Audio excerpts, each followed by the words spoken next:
Hello again out there in YouTube land. Mark Allen Gunnels here. We are leading up to Halloween, and as I said in my last video, every day this week I'm going to do another reading from one of my Halloween-themed works. And today I will be reading from the short story My Last Halloween, which appears in Dark Treats, the Halloween-themed collection I have out from Gallows Press. It is available digitally and in paperback on Amazon.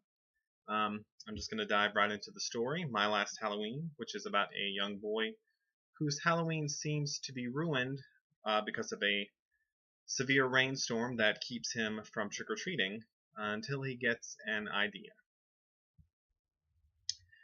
Wiping my eyes and nose on the backs of my hands, I made up my mind. I snuck back to the door and listened for a moment. I could still hear my parents talking softly from the front of the house. Easing the door shut, instead of putting on my pajamas, I put on my costume instead, making up my face as best I could by the light of the flashlight, examining myself in the mirror on the back of my dresser. I had little dribbles of blood snaking from the corners of my mouth and even my eyes.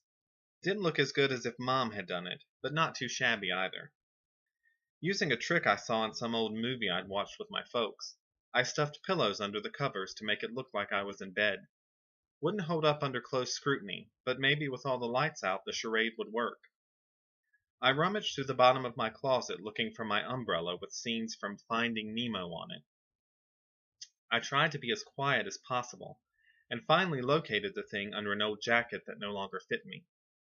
I opened my window and was preparing to climb out when I realized I was missing something important, something to hold my candy. My folks had bought me a jack-o'-lantern shaped bucket for trick-or-treating, but it was sitting in the living room with my folks, so I couldn't go back for it. Improvising, I took one of the pillows from under the covers just long enough to strip the case from it. Wasn't ideal, but it would do. Then I crawled over the ledge of the window, dropping the few feet to the muddy ground, popping my umbrella even as I fell. Then I was off. That was a very short reading, but just to give you a little bit of an idea of the story, My Last Halloween.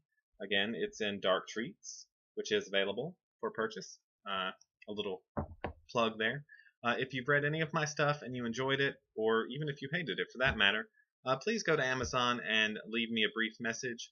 I always say a book that has 50 reviews, 25 positive and 25 negative, still gets more attention than a book that has 5 rave reviews. So just consider doing that for me. Thank you.